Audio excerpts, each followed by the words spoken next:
Bismillahirrahmanirrahim. Alhamdulillahirabbil alamin. Wassalatu wassalamu ala atammani akmalani khairi khalqillah wa ala alihi wa sahbihi wa man walah.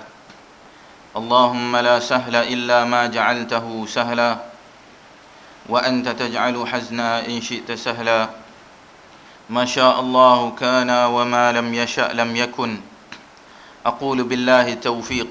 Assalamualaikum warahmatullahi wabarakatuh. Alhamdulillah, syukur kita kepada Allah Azza wa Jal kerana kita semua pada malam ini dapat meneruskan lagi kuliah maghrib kita, pengajian hadis menggunakan kitab Ulumul Hadis karangan Dr. Fauzi Draman.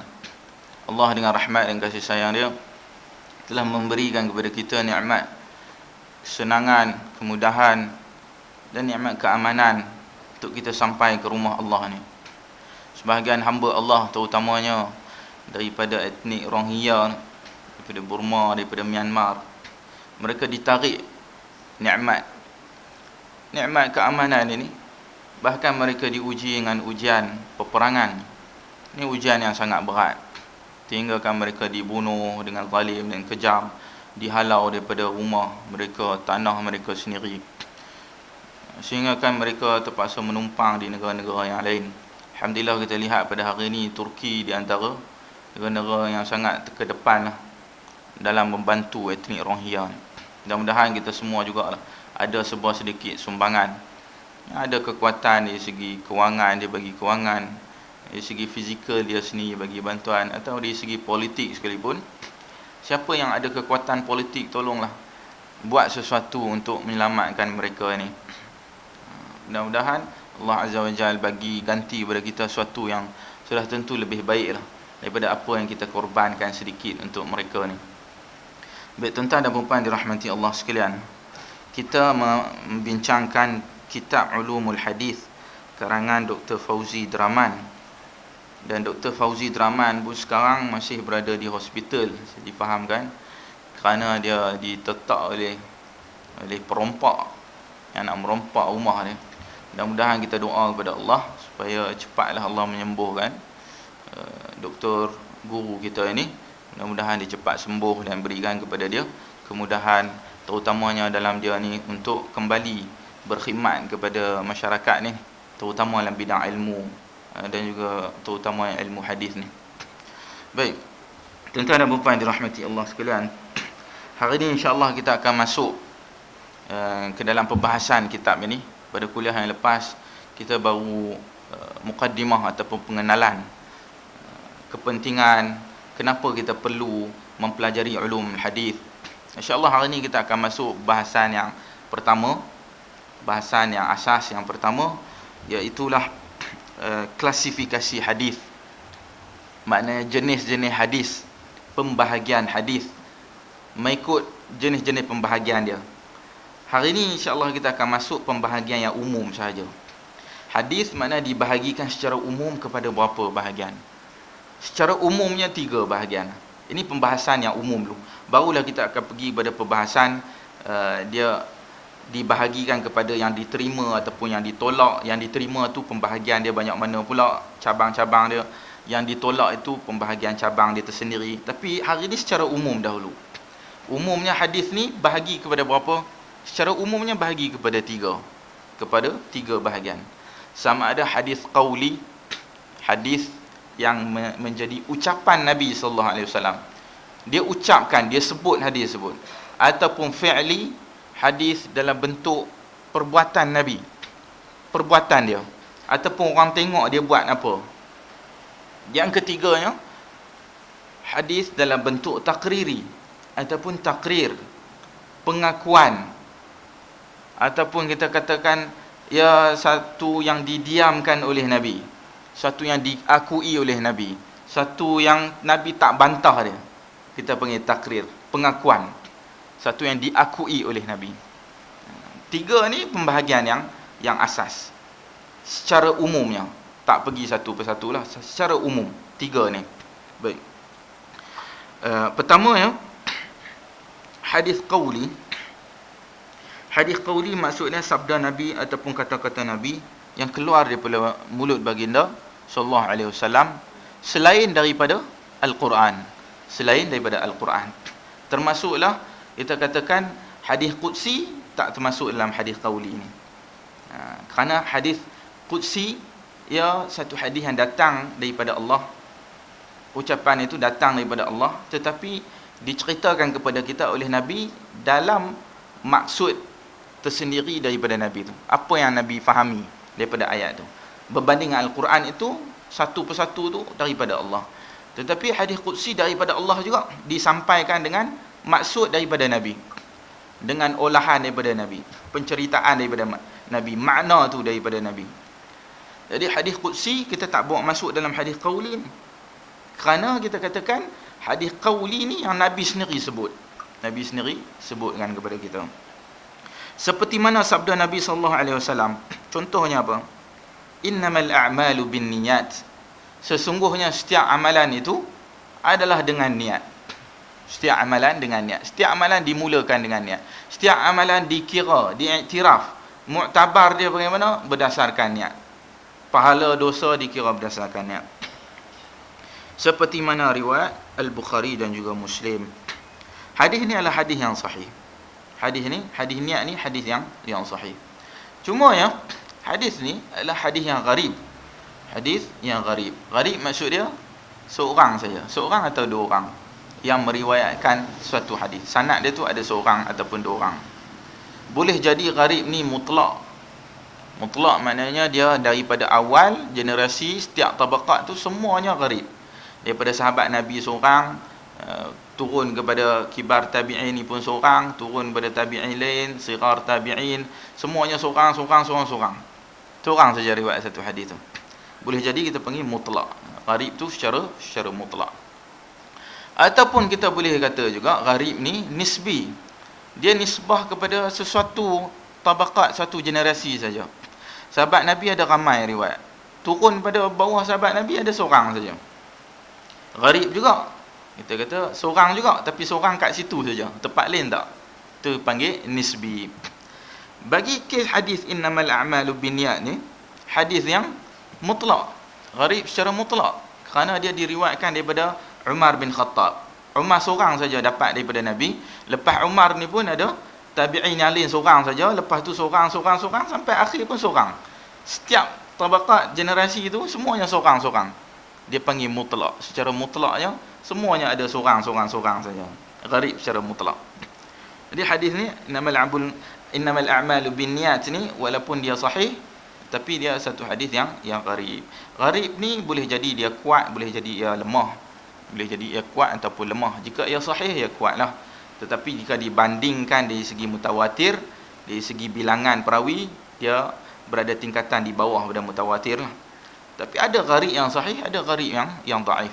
Dia kembali kepada setiap perawi walaupun seorang, tapi seorang tu kadang orang yang dipercayai, orang yang thiqah, orang yang percaya.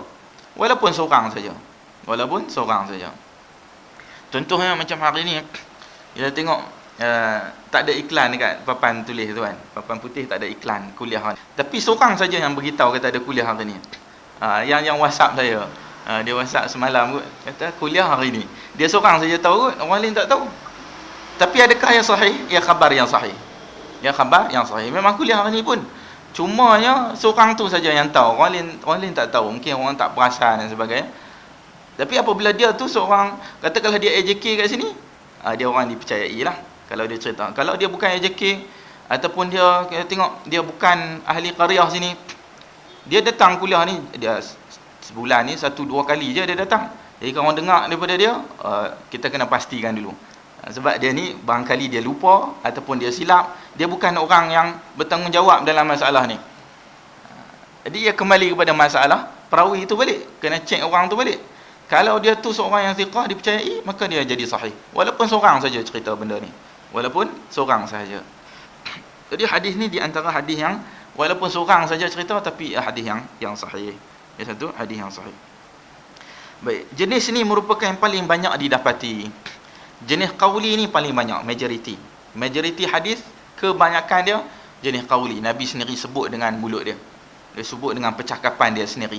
Bukan yang orang lain tengok dia buat apa dan sebagainya.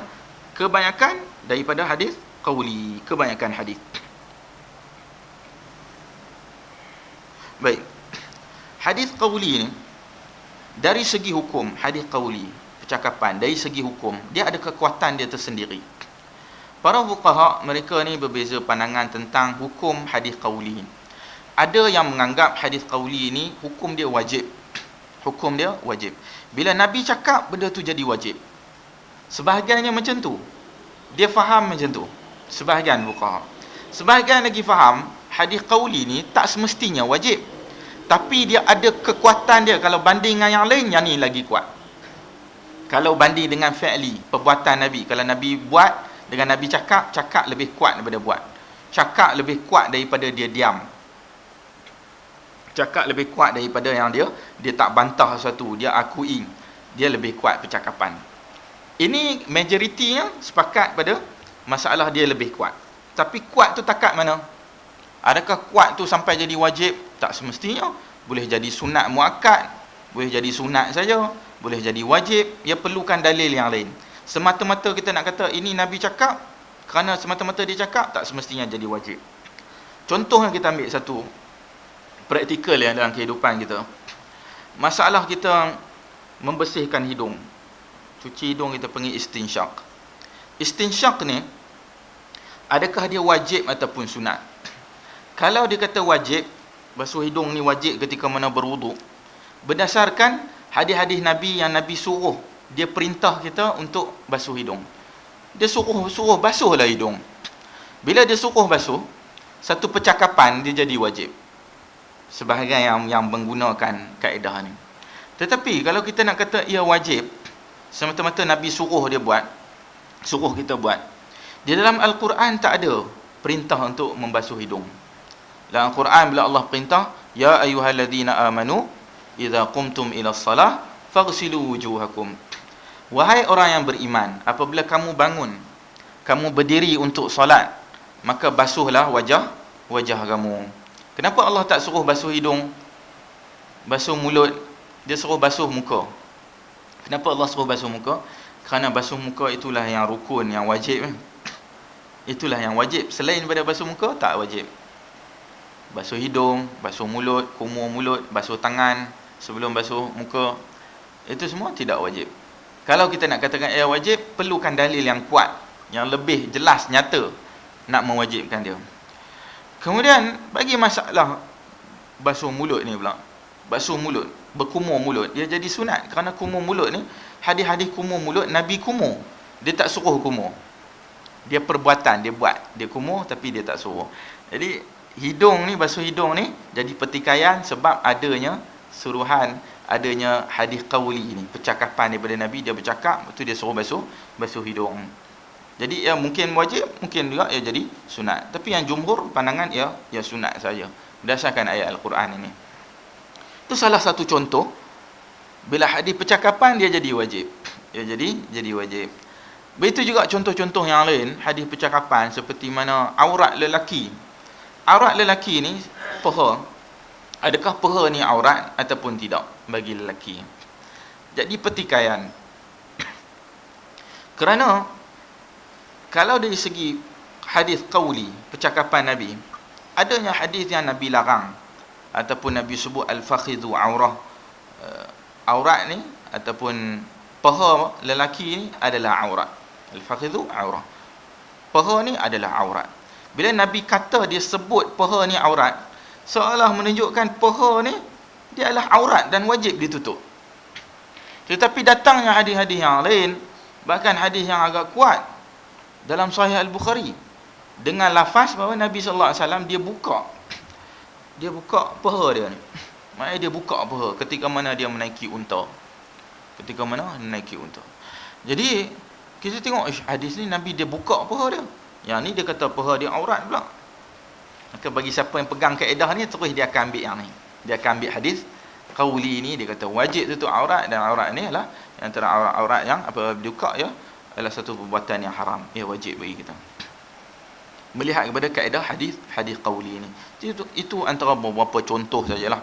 Contoh-contoh yang ada yang masyhur berkaitan dengan hadis qauli ini.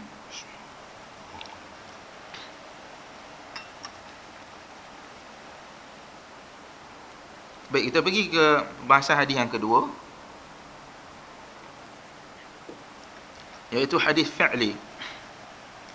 Hadis fi'li, apa yang datang daripada Rasulullah sallallahu alaihi wasallam, diriwayatkan oleh sahabat dalam perbuatan, tingkah laku, perundangan dan sebagainya. Perbuatan Nabi secara umum, perbuatan dia, tingkah laku dia, apa yang dia buat. Contohnya cara baginda beribadat, seperti mana solat. Nabi solat macam mana keadaan dia solat. Sebab tu dalam masalah solat ni, kadang-kadang ada banyaknya pertikaian, bezaan pandangan dalam masalah solat ni. Macam mana Nabi takbir, start daripada takbiratul ihram lagi, macam mana dia takbir. Ada sahabat ni, Nabi nampak, sahabat yang nampak, dia cerita kata Nabi takbir, tangan dia dekat telinga, ada yang sebut bawah telinga, ada yang hampir dengan telinga, ada yang kata jauh daripada telinga. Riwayat ada banyak. Sama ada riwayat tu apa yang dia faham, ataupun sama ada maksud dia Nabi ni dia buat macam-macam. Hari ni macam ni, hari petang macam ni, esok macam ni. Dia ada banyak versi yang dia beramal dengan banyak. Ataupun suatu benda yang difahami sahabat. Dia tengok Nabi macam tu, ada yang cerita macam ni, ada yang cerita macam ni. Atas daripada telinga ke, sama-sama dengan telinga ke, bawah daripada telinga ke. Ini banyak pertikaian kerana Nabi tak ucapkan. Kalau Nabi sebut dengan nyata, selesai masalah. Dia akan sebut macam ni. Tapi ini di antara perbuatan Nabi yang diceritakan oleh sahabat Nabi yang lain. Haji ni juga di antara yang banyak pertikaian, sangat banyak haji. Kerana haji ni Nabi buat haji sekali saja. Dia buat haji sekali saja. Setiap sahabat dia ada sampai berapa ramai orang. Dan setiap orang tu akan cerita apa yang dia nampak daripada Nabi, dan setiap orang bila ditanya soalan dia tu lain. Yang ni soalan dia tanya pada Nabi lain, yang ni soalan lain. Setiap orang ada masalah tersendiri. Bila jumpa Nabi bagi penyelesaian masalah ikut keadaan masing-masing. Jadi dalam haji ni sangat banyak khilaf. Khilaf ni sangat banyak. Terutama dalam mazhab yang 4 lah. Mazhab yang 4 ni. Sama ada hak ni wajib ataupun tidak, ini sunat ataupun tidak, boleh tak selang seli, boleh tak keluar awal dan sebagainya. Ini banyak pertikaian. Kerana mereka melihat bagaimana Nabi berhaji, dan Nabi cakap pula kadang-kadang bercanggah dengan apa yang dia sendiri buat secara zahirnya. Jadi ini hadis fi'li yang agak kita lihat banyak percanggahan, terutama dari segi apa yang difahami oleh para sahabat. Termasuklah apa yang diberitahu oleh isteri baginda mengenai amalan dan juga perbuatan baginda. Seperti mana contohnya, isteri dia cerita Nabi cium isteri dia ketika mana puasa, ketika mana baginda berpuasa, di mana dalam hadis Bukhari dan juga Muslim. Begitu juga hadis-hadis tentang baginda cium isteri dia kemudian pergi salat tanpa dia berwuduk semula. Banyak pertikaian. Kalau Nabi cakap siapa cium isteri dia batal wuduk, selesai masalah, kita tak ada dah khilaf. Tapi dia sendiri buat perbuatan dia. Betul, isteri dia cerita dalam perjalanan tu mungkin dia pergi ambil sembahyang kat mana-mana dan sebagainya. Ada kemungkinan tu, ada lah. Tafsiran tu banyak. Seperti mana masalah dia solat, bila dia solat dia tolak kaki isteri dia Aisyah. Bila dia tolak tu berlapik ataupun tak berlapik. Ini semua cerita perbuatan. Kalau dia kata sentuh kaki isteri tak berlapik batal, selesai masalah kita. Beritahu, dia cakap dengan teliti satu persatu. Tapi dia buat je. Aisyah cerita dia tolak kaki macam mana? Mungkin pakai stokin, sebab tu tak batal. Ataupun mungkin tak pakai stokin. Tak pakai stokin maknanya tak batal lah. Pegang macam mana pun tak batal. Pakai stokin, dia berlapik. Macam-macam tafsiran yang ada. Kerana ini perbuatan baginda yang diceritakan oleh isteri baginda. Jadi ini di antara beberapa contoh-contoh hadis-hadis tentang perbuatan ataupun hadis fi'li. Hadis fi'li secara umumnya kekuatan dia tu rendah sikitlah. Tak berapa kuat berbanding dengan hadis qauli. Sebutan, ucapan sudah tentu lebih kuat. Cumanya sejauh mana kekuatan itu, boleh jadi sama, boleh jadi lebih kuat sedikit, boleh jadi hukum tu akan sama. Dari segi hukum boleh jadi keluar hukum yang sama, boleh jadi keluar hukum yang qauli wajib, yang fi'li adalah buatan yang sunat. Allahu a'lam. Baik, kita tengok hadis yang ketiga, jenis yang ketiga, iaitu hadis taqriri. Hadis taqriri maksudnya perlakuan Rasulullah sama ada secara terus terang bersetuju. Sama ada memang Nabi setuju. Sahabat dia bagi cadangan, dia setuju, terus dia setuju. Antara cadangan seperti mana yang masyhur peperangan Uhud. Sahabat Nabi sendiri dia nak perang dekat dalam Uhud ataupun dalam Madinah. Tapi sahabat Nabi cadangkan kita pergi perang dekat Uhud. Nabi setuju. Setuju dengan nyata dan jelas. Memang Nabi setuju cadangan ni.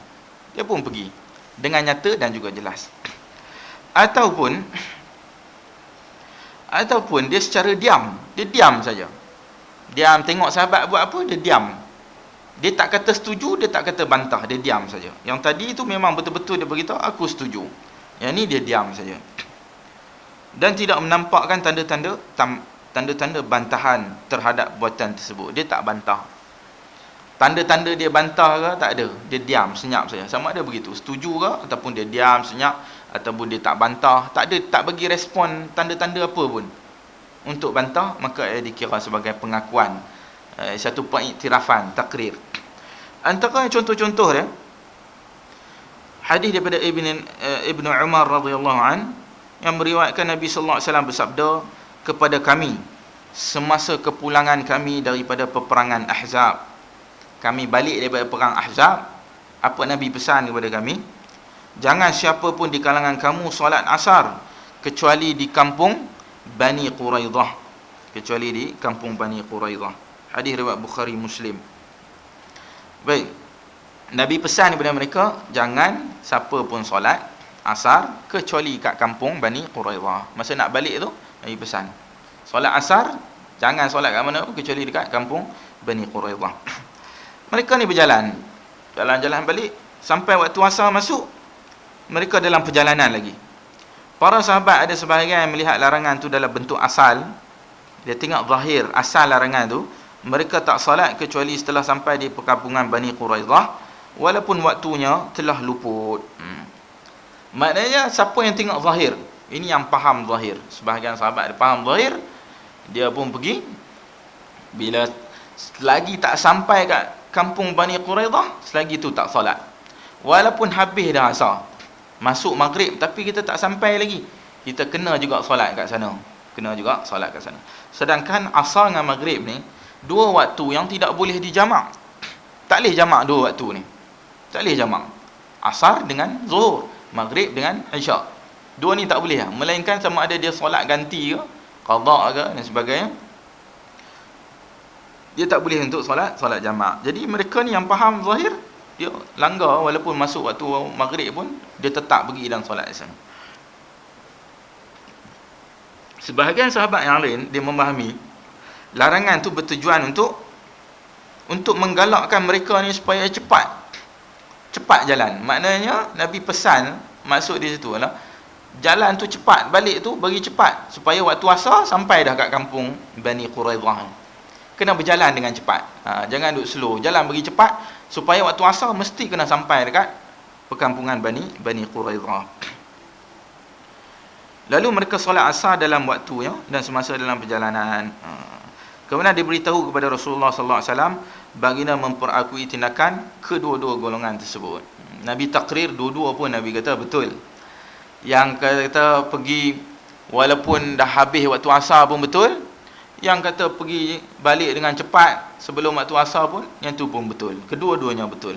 Walaupun kita tengok nampak macam yang suruh cepat tu macam betul, tapi Nabi iktiraf dua-dua sekali.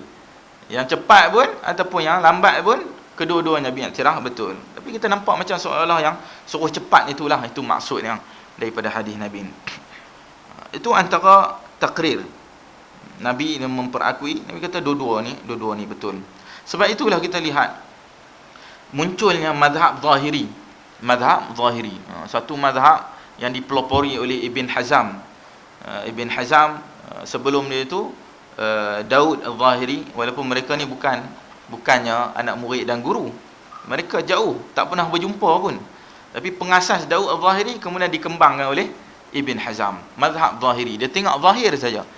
Hadis ni zahirnya sebut apa, dia pakai yang tu. Zahir dia tengok, semata-mata zahir.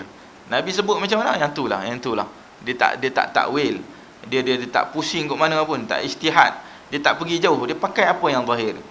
Kerana berdasarkan hadis-hadis yang seperti ini, kita boleh katakan betul juga apa yang dia ijtihadkan itu.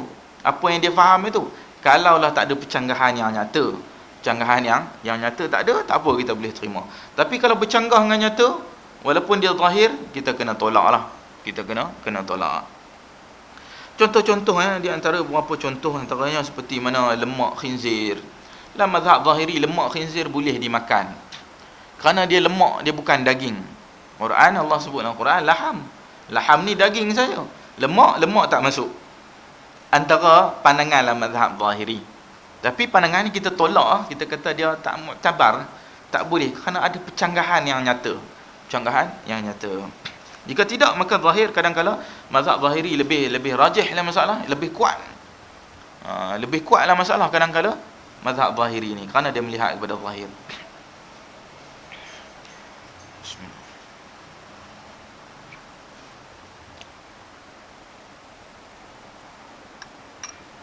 Baik, contoh yang lain tentang hadis taqriri.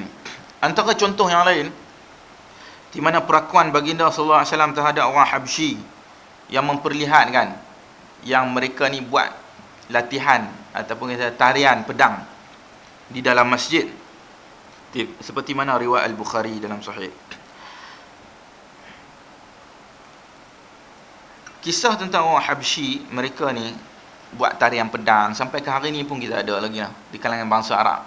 Mereka buat tarian pedang ataupun ya satu tarian yang bukanlah tarian yang terlalu melalaikan kita, tapi ya sekadar untuk bagi semangat kepada kita, untuk kita ni semangat untuk buat latihan perang, semangat untuk berjihad, sekadar itu saja. Makalah tarian-tarian seperti ini dibenarkan. Tetapi tidak boleh kita tengok kata orang ni Habsyi boleh buat tarian pedang dalam masjid, apa salahnya kita pun buat tarian lain? Itu kita pun buat macam-macam tarian. Kita ambil hadis ni, kita pun pergi qiyas dan tempel kat macam-macam benda yang mengikut hawa nafsu kita, tak boleh. Ini tak dibenarkan bagi kita. Kerana perakuan Nabi sekadar itu sajalah. Cukup setakat itulah, jangan berlebih-lebihan. Walaupun ya hadis-hadis yang sahih, tapi takat itu saja. Ya perakuan daripada Nabi mana yang boleh ya, dibolehkan bagi kita untuk kita buat, untuk kita ni berseronok ataupun untuk kita ada sedikit hiburan, tapi jangan sampai ya terlalu melalaikan bagi kita. Kemudian antara contoh-contoh yang lain, perakuan Nabi terhadap Aisyah bermain dengan patung permainan. Hadis riwayat Al-Bukhari, bermain dengan patung-patung permainan dibenarkan bagi kita, terutamanya bagi kanak-kanak. Bagi kanak-kanak yang kecil, diringankan bagi mereka untuk mereka main walaupun patung-patung, tapi patung mainan, patung-patung yang permainan. Dan patung ini kalau boleh bukan patung yang kita katakan patung yang dimuliakan, patung-patung yang pelik, ya bukan untuk permainan. Kadang-kadang ada orang dia buh patung ayam, itu terutama orang bukan Islam, dia buh patung ayam kecil macam ayam serama tu. Kita kalau kita kata ni apa salahnya ayam serama ni, kita nak buat main-main je ni. Aisyah pakai patung, Nabi bagi dia main, itu untuk permainan, budak-budak main. Tapi kalau patung ayam ni orang bubuh depan rumah, dia ada untuk bagi murah rezeki. Dia ada etikad yang lain, dia ada kefahaman dia yang lain. Patung tu orang tak main pun, tapi duduk ada depan rumah. Tak ramai di kalangan orang bukan Islam. Kalau kita pergi rumah mereka ada beberapa patung. Tengok, bukannya dia sembah ayam pun, dia kata cuma nak bagi ada tuah sikit lah, ada ong sikit lah dan sebagainya. Patung macam ni tak boleh. Kerana yang diiktiraf oleh Nabi, budak-budak kecil main saja. Main patung-patung mainan dia saja. Kita beli kat anak kita, beli kuda sikit kat dia, beli unta sikit, beli patung-patung kucing untuk dia main. Tapi janganlah patung ini diletakkan di tempat-tempat yang mulia. Seboleh-bolehnya tidak. Jangan kita ambil patung budak anak-anak kita, patung kita buh kat atas almari, buh kat tempat-tempat tinggi, gantung kat tinggi-tinggi, kerana ditakuti ia adalah satu pengiktirafan kepada makhluk-makhluk yang lain. Patung-patung kita pergi buh tempat tinggi tak boleh. Tempat dia kat bawah-bawah, buh dalam kotak. Anak-anak main atas lantai saja. Jangan duk buh dia duk sangkut-sangkut. Kadang-kadang orang buat patung-patung burung. Patung-patung burung dia kata nak buat main, tapi dia sangkut kot siling-siling dia. Nanti burung duk berterbangan kat situ. Kalau boleh ia dielakkan. Walaupun ia tidaklah satu benda kesalahan, Tapi ditakuti mengagungkan patung-patung dan buat kepada pemujaan dan sebagainya. Ini termasuklah gambar-gambar. Termasuklah gambar-gambar yang lain. Gambar pengagungan. Kadang-kadang kita bubuh gambar, sebahagian orang sampai ke hari ini kita boleh jumpa. Saya pernah jumpa di kawasan-kawasan kampung, mereka tak gambar-gambar raja ni, gambar-gambar sultan, entah sultan mana yang lama-lama dah, bukan sultan hak baru ni. Kadang orang buh gambar sultan ni sebab dia mungkin itu adalah satu benda yang diwajibkan. Itu pejabat kerajaan ke, dia kena buh gambar sultan. Tapi ni entah gambar yang hitam putih punya gambar. Gambar sultan dia sangkut bubuh, gantung dekat kedai-kedai, kedai runcit, kedai makan. Tengok ni gambar atuk dia, gambar sultan, pakai elok cantik kan. Ini kebiasaan orang duk buat, terutama di negeri utara. Kedah, Pulau Pinang, ada orang buat dan dia anggap dia akan memberi tuah ataupun melariskan. Paling minimum kita kena kurangkan benda ni lah. Terutama apabila kita gantung gambar-gambar ahli politik, gantung gambar-gambar sultan, gambar ulama sekalipun. Kalau boleh dielakkan. Gambar ulama ni kadang-kadang ya, ada orang yang buat.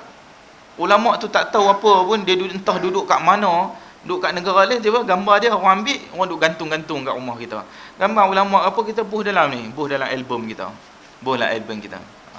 Memadai cukup, tak perlu untuk kita gantungkan kerana ditakuti akan termasuk dalam larangan. Allahu a'lam. Itu berkaitan takrir Nabi ke atas patung-patung permainan. Bolehnya, harusnya bagi kita budak-budak untuk bermain dengan patung permainan.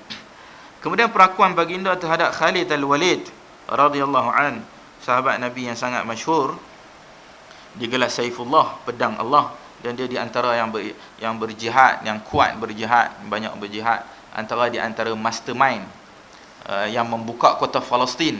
Dia di antara yang duk kepung Palestin tu, memerlukan masa yang lama. Khalid bin Al-Walid, yang dia memakan dhab yang diletakkan bersama juadahnya. Hadis riwayat Bukhari dan juga Muslim. Ini kisah yang sangat masyhur. Sangat masyhur. Khalid bin Al-Walid makan dhab ni sangat masyhur. Dia makan dhab. Nabi sendiri dia tak makan. Untuk melengkapkan hadis kisah ni, Khalid bin Al-Walid dia pelawar Nabi untuk makan dhab, tapi Nabi tak makan kerana Nabi kata kaum aku ni tak makan dhab ni. Maknanya kabilah dia ni tak makan dhab, walaupun Arab boleh makan. Maknanya Arab dekat Mekah tu, sekitar itu pun makan dhab. Ada yang orang yang tak makan, ada yang makan. Nabi kata aku je ni, kaum keluarga dia tak makan dhab ni. Tetapi bila sahabat makan, dia tak halang. Ini takrir daripada dia. Dia bagi untuk makan dhab.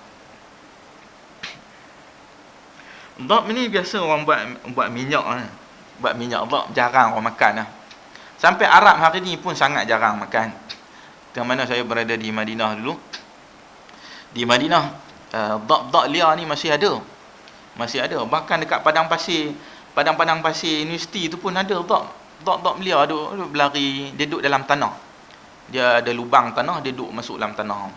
Bila masuk dalam tanah ni, orang Arab ni, pelajar-pelajar, budak-budak Arab ni duk tangkap dia. Dia senang dia nak tangkap tu.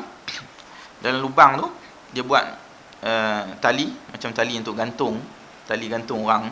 Dia pembuh dekat kayu, dia pacak dekat lubang. Dhab ni bukan binatang yang cerdik sangat pun. Bukan binatang yang cerdik, dia keluar daripada lubang ni, sangkut kepala dia. Kepala dia sangkut dekat dia punya bahu ni. Lekat dapat dhab tu. Dapat dhab, mereka tangkap dan juga mereka makan. Termasuklah pelajar Malaysia pun ada yang duk buat. Yang duk buat kerja ni, duk ikut perangai Arab pergi tangkap dhab ni. Pergi tangkap dan makan. Tapi kita tak lalu. Kita tak lalu nak makan dhab. Kerana dhab ni, bila kita tengok dia, kita teringat pada biawak. Negara kita pun ada dhab juga.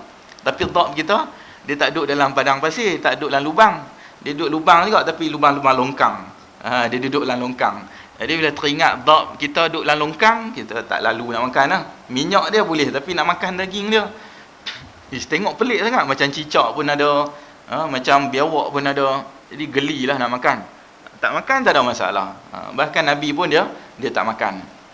Tak pernah tak jumpa mana hadis yang dia makan lah. Yang ada dalam kisah ni pun dia tak mau makan.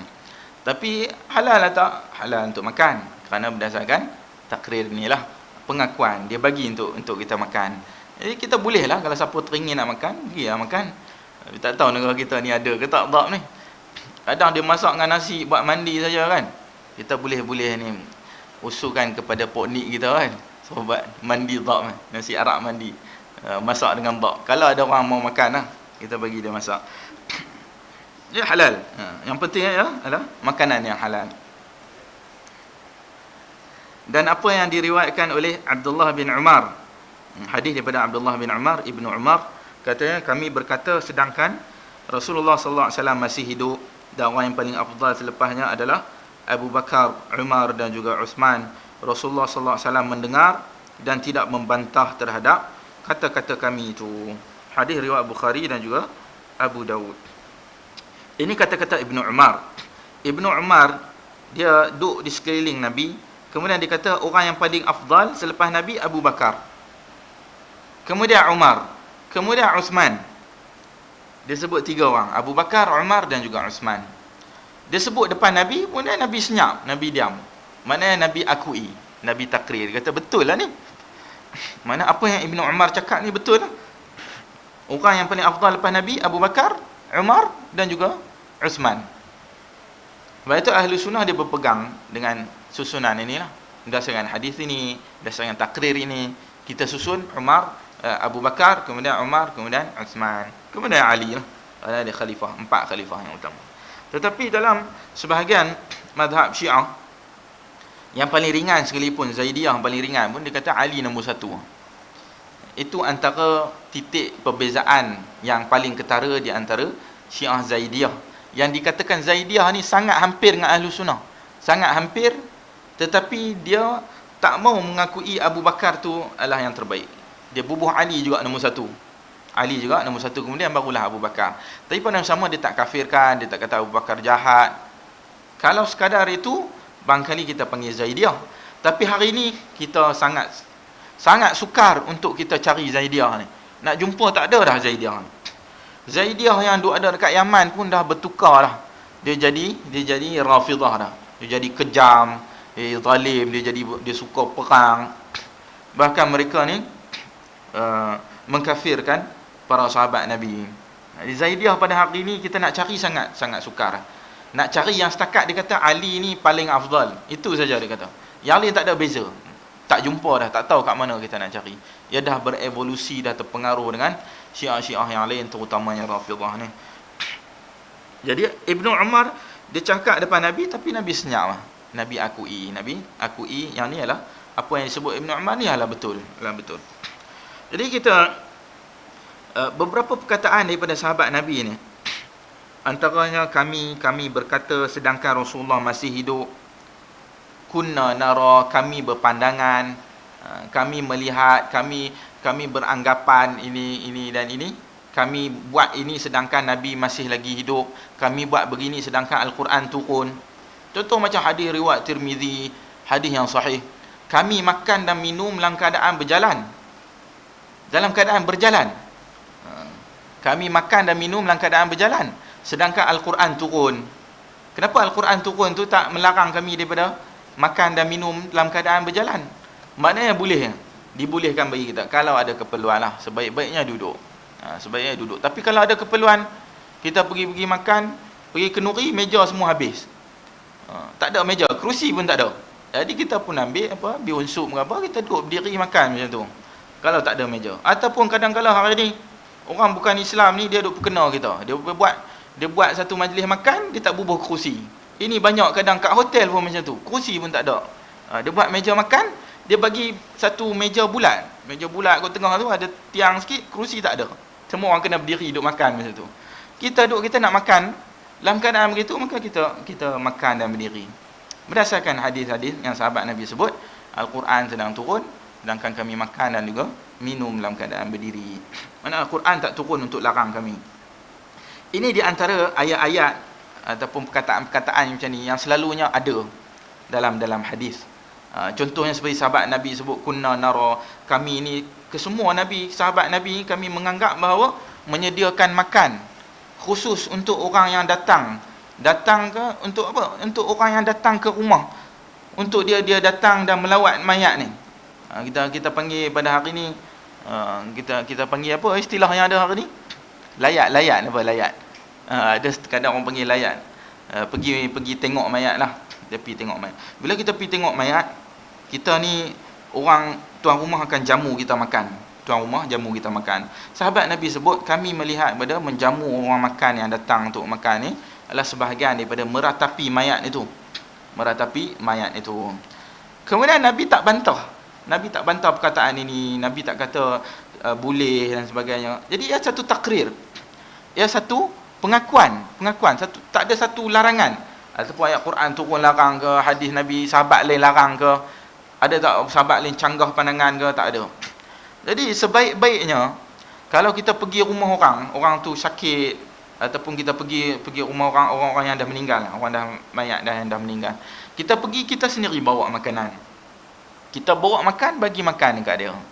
Berdasarkan hadis-hadis Jabir radhiyallahu anhu yang Nabi suruh untuk sediakan makanan kepada dia. Begitu juga Aisyah, hadis-hadis daripada Aisyah ketika mana berlaku kematian, Aisyah suruh masak daripada bali campur dengan susu. Bali campur dengan susu, ataupun kata gandum campur dengan susu untuk bagi makan kepada kaum keluarga yang sakit, kaum keluarga yang kematian ni, berlaku kematian. Kerana ini di antara beberapa makanan sunnah. Makanan sunnah yang mana ia boleh menghilangkan kesedihan bagi orang yang sedih. Orang sedih, dia buat makanan ini. Dengan tepat, dengan pasti, tak dapat dipastikan macam mana makanan tu, resepi dia. Cuma ia bali campur susu, dia macam bubur bali campur dengan susu, bagi makan.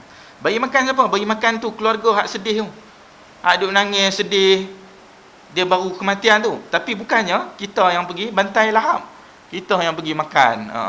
Macam buat kenduri kahwin pula. Dia satu benda yang agak bercanggah dengan logik akal kita lah. Apabila kita sedih, kita tak boleh buat kenduri jamu orang. Jamu orang ni bila kita gembira, kita kahwin. Bila kita kahwin, kita jamu orang, kita buat kenduri kahwin. Kita dapat anak, kita sembelih kambing, buat akikah, bagi makan anak. Ataupun kita ada orang yang sambut birthday lah, kata dia sambut birthday dia. Dia sebenarnya dia seronok, dia pun jamu orang makan. Kita buat makan-makan sikit. Tapi bila dia mati kita pun buat jamu makan-makan. Kita ramai-ramai datang makan, sebab apa? Ada orang mati. Satu benda yang agak bercanggah dengan akal kita pun, kita tengok, pelik ni. Orang tengah sedih, kita seronok pergi makan. Kadang-kadang tu makan tapau lagi. Dia ikat bungkus tepi semua, bawa balik. Jadi di antara budaya yang kita rasa yang kurang baik lah. Budaya yang kurang baik. Yang agak bercanggah lah. Kerana kita tengok ada hadis-hadis daripada sahabat Nabi yang mereka melarang, mereka menganggap bahkan sebahagian daripada ratapan ke atas mayat tersebut. Jadi sebaik-baiknya kita sendiri datang bawa makan, bagi kat tuan rumah, bagi dekat waris dia, lepas tu kita balik . Kita datang bawa nasi bungkus kita tengok, kita pergi melawat, doa dan sebagainya, kita bagi kat tuan rumah, waris, kita pun balik. Bukannya kita datang, waris tu duk kena masak, dia keluar duit banyak, ramai pula datang ni. Kalau 1000 orang datang melawat, jenuh dia nak buat kenduri. Kita pula duduk makan seronok pula makan. Jadi paling kurang begitulah. Ataupun kalau dia kata dia nak meraihkan tetamu, kata tetamu datang, tak apalah, kita bagi dia minum air. Paling kurang kita jamu air, sebab nak meraihkan tetamu. Bukan kita nak buat kenduri, kita cuma raih tetamu saja. Ini bukan kenduri. Jadi yang macam ni tak apalah, tak ada masalah. Tapi kalau memang kita duk buat kenduri, memang kita panggil orang, ada jemputan dan sebagainya, ini kita takut masuk dalam hadis ni. Hadis yang mengatakan termasuk daripada ratapan. Mudah-mudahan kita tak termasuklah dalam hadis ratapan ini. Jadi ini di antara beberapa uslub, cara-cara perkataan sahabat Nabi yang nak mengatakan, yang nak menunjukkan bahawa ini adalah satu takrir. Dan perkataan-perkataan ini, ucapan-ucapan yang famous, yang terkenal seperti ini, yang mudah untuk kita cari ni, kita boleh takhrij ucapan ini dengan cara ada setengah kitab yang kita boleh cari kepala-kepala kepada satu hadis. Kami menganggap, kami melakukan, kami mengucap depan Nabi, kemudian Nabi, perkataan-perkataan ni kita boleh cari. Cara untuk kita cari dengan mudah antara kitab yang tulis seperti As-Suyuti. Al-Imam As-Suyuti di antara imam hadis yang besar, dia ada tulis kitab Jam'ul Jawami'. Cara dia punya kitab hadis dia ni, kitab hadis yang mengumpulkan istilah-istilah perkataan-perkataan yang terkenal ni. Jadi kepala pada perkataan, daripada perkataan ni kita boleh cari dan jumpa. Senang untuk kita cari hadis-hadis yang jenis macam ni. Jenis takrir macam ni, dia kepala dia, kita cari je kepala tu, dia akan keluar semua dalam kitab ni. Dia akan listkan semua daripada kepala yang sama. Asal perkataan permulaan suatu hadis macam mana, kita akan jumpa di situ. Itu di antara cara-cara untuk kita takhrij hadis lah. Tetapi ini kita bagi tahu saja untuk pengetahuan kita. Kalaulah suatu hari nanti kita dah nak pergi cari dan takhrij hadis, salah satu caranya begitu. Kitab yang sangat manfaat karangan As-Suyuti Jam'ul Jawami'. Wallahu a'lam. Hadis riwayat Bukhari dan juga Abu Dawud. Baik, cukup sekadar itu beberapa perbahasan yang kita bahaskan secara umum. Hadis qauli, fi'li dan juga taqriri. Ini secara umum 3 ni. Kemudian selepas ni baru kita akan pergi kepada perbahasan yang lain. Iaitulah perbahasan dari segi beberapa aspek seperti jalan ataupun turuq hadis. Jalan maknanya sanad hadis. Daripada penulis kitab yang kumpulkan terhenti seperti Bukhari ke Muslim, Abu Dawud ke, daripada mereka tu sampai Nabi, dia ada berapa jalan. Dari segi jalan kita boleh ada klasifikasi yang lain, pembahagian yang lain dari segi jalan saja. Ini cerita pasal jalan, pembahagian dari segi jalan. Yang ni umum saja. Dari segi jalan kita boleh jumpa. Banyak ke sedikit ke jalan, ada pembahagian. Ataupun dari sudut kekuatan. Dari sudut kekuatan. Ini macam kita tengok ranking lah. Daripada sahih, kekuatan sahih, kemudian hasan li ghairihi. Maknanya hadis dhaif tapi naik tingkatan dia jadi hasan dari segi kekuatan. Ada hadis yang dhaif yasir, dhaif yang sedikit, ada yang dhaif jiddan, hadis sangat dhaif. Ataupun ada hadis yang maudhu', palsu tu. Ini tingkatan nak paling bawah. Dia ada daripada atas sampai bawah. Dari segi itu pun boleh kita bahagi juga. Ini jenis yang macam ni, jenis dari segi kekuatan. Tadi jenis dari segi jalan. Dan juga ada yang kesudahan sanad suatu hadis. Dari segi kesudahan sanad. Kesudahan sanad ni maksud dia, sanad tu berhenti kat siapa? Sanad tu boleh jadi berhenti kat tabi'in. Boleh jadi dia berhenti kat tabi'in. Boleh jadi berhenti dekat sahabat Nabi. Boleh jadi berhenti kat Nabi sendiri. Ini perbahasan yang asas dia. Berhenti kat Nabi ke, berhenti kat sahabat Nabi ke, berhenti dekat tabi'in. Maknanya hadis tu tabi'in tu punya ke? Ataupun sahabat punya ke? Ataupun hadis tu Nabi yang punya? Nabi yang buat ke? Nabi cakap ke? Sahabat cakap? Ni lain. Perbahasan yang lain pula. Hadis marfu', hadis mauquf, hadis maqtu'. Ni perbahasan hadis tu dia milik siapa pula? Kepada siapakah disandarkan? Siapa sebenarnya hakikat yang betul-betul ucap ni, siapa dia sebenarnya? Kalau Nabi ucap kita panggil marfu'.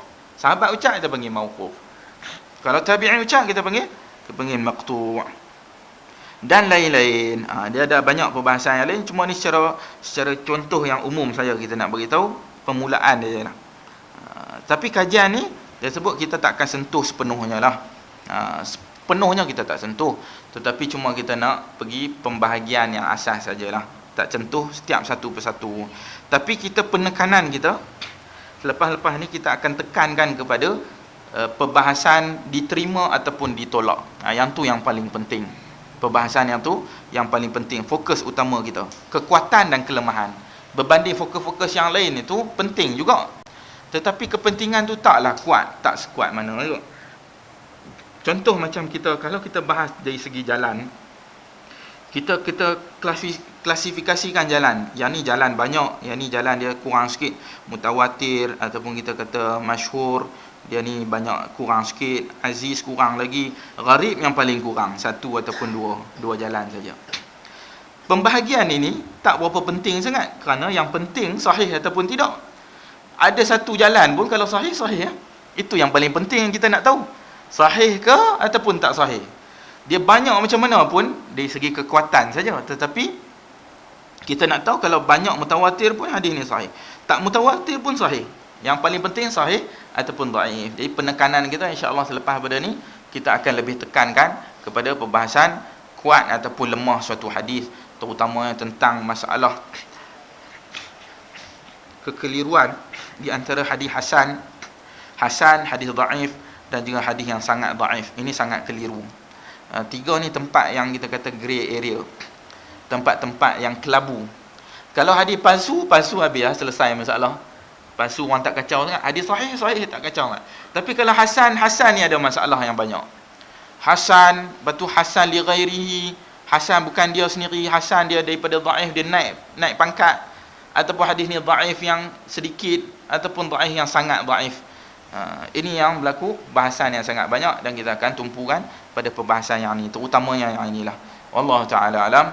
Saya cukup sekadar itulah bahasan kita pada hari ini tentang ulumul hadis. Hari ini kita dapat sekurang-kurangnya kita dapat memahami pembahagian secara umum.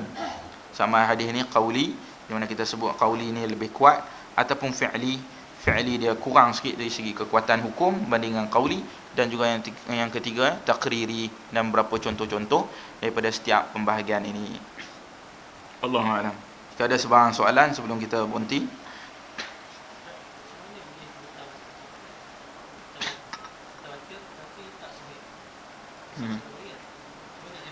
Mutawatir tak sahih? Tak, mutawatir dia sahih. Mesti sahih. Gharib, aziz ataupun masyhur, boleh jadi ia sahih ataupun ia tak sahih. Tapi mutawatir yang mesti sahih. Kerana mutawatir tu syarat kepada sahih. Dan mutawatir ni syarat dia pula bukan semata-mata ramai. Dia ada syarat, nanti kita akan pergi dengan lebih teliti. Tapi secara umumnya, supaya kita elak kekeliruan, mutawatir ni bukan semata-mata ramai saja, tapi ramai dan dia thiqah, ramai dan dipercayai. Kalau ramai-ramai tapi penipu belaka, adalah 100 orang tapi 100 orang semua penipu, tak panggil mutawatir juga, tak mutawatir. Syarat mutawatir mesti dipercayai, paling kurang diterima, makbul. Paling kurang dia satu orang yang diterima. Tak sampai thiqah pun tak semestinya lah, tapi orang yang boleh dipercayai lah. Dia mesti syarat dia. Jadi kalau ramai, tak semestinya ramai semata-mata lah, mesti dipercayai. Mutawatir dia mesti sahih. Selain daripada itu tak semestinya. Ya. Qauli.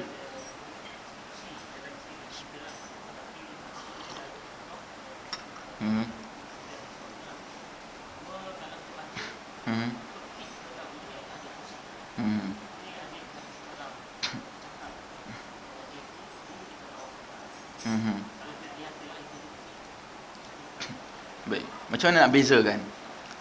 Hadis qudsi ni, sebelum daripada Nabi ucap hadis qudsi, dia akan bezakan. Dia sebut ini Allah Azza wa Jal berkata kepada hamba dia. Allah Azza wa Jal berkata. Hadis qudsi mesti Allah Azza wa Jal berkata. Mesti Allah Azza wa Jal berkata.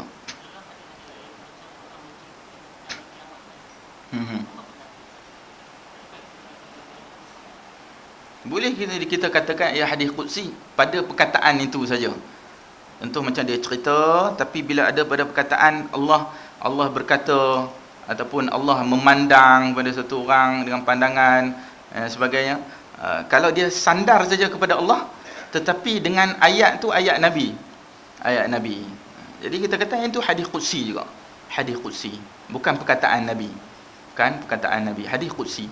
Tapi itulah hadis qudsi dengan Al-Quran. Ini sebab kita nyata Al-Quran ni dia mutawatir. Jadi kita dah tak keliru dah. Quran ni Quran, yang ada dalam mushaf ni itu Quran. Dia takkan bercampur dah dengan hadis qudsi.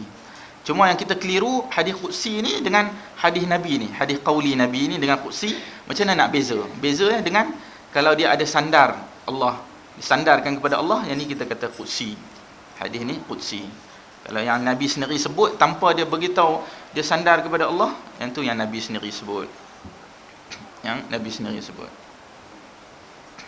Jadi hadis qudsi ni mesti akan ada dia mesti akan ada sandaran kepada Allah, mesti akan sebut kepada Allah berkata, Allah berfirman dan sebagainya, dia mesti ada sandaran kepada Allah.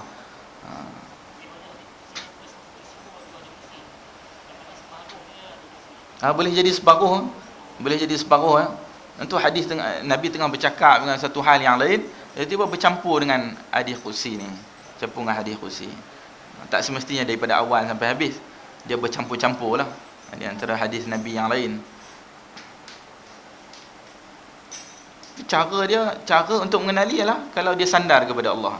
Sandar kepada Allah, maka dikira hadis qudsi. Hadis qudsi.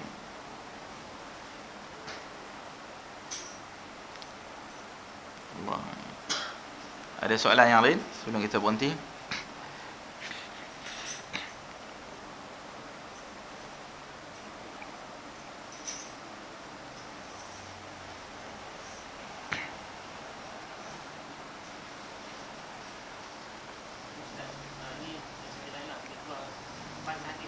Aha.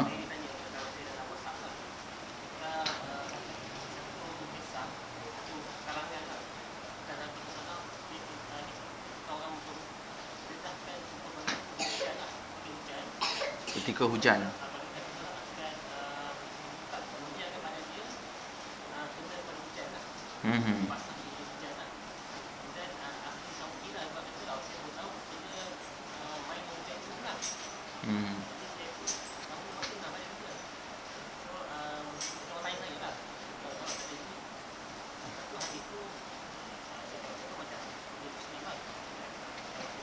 Sahih Muslim.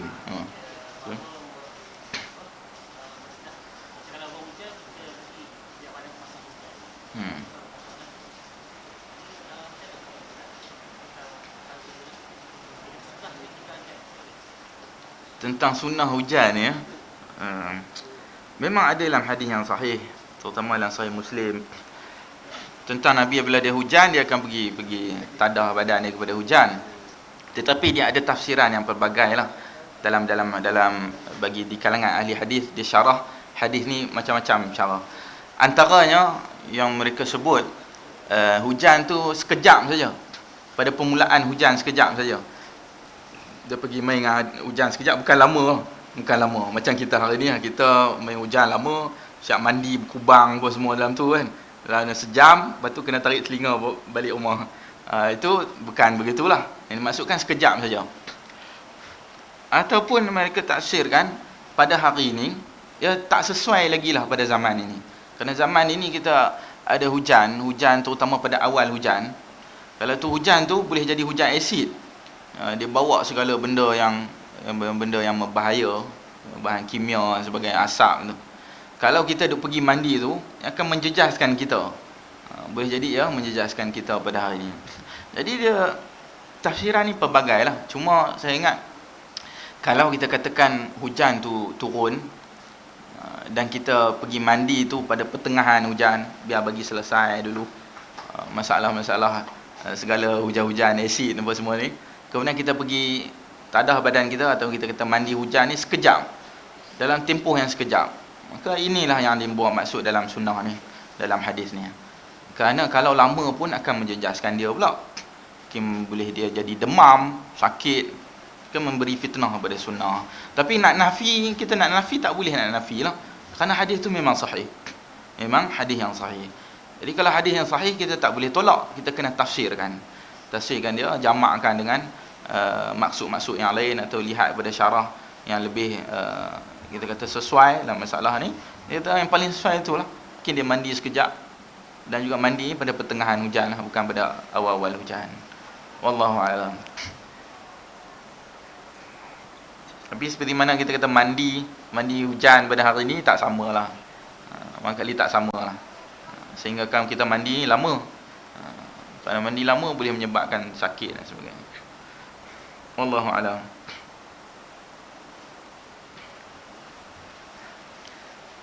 Baik, kita ada sebuah soalan, kita tangguhkan dahulu kuliah kita pada malam ini dengan tasbih kafarah. Subhanakallahumma bihamdik, asyhadu an la ilaha illa anta, astaghfiruka wa atubu ilaih. Wa sallallahu ala nabiyyina Muhammad walhamdulillahi rabbil alamin. Assalamualaikum warahmatullahi wabarakatuh.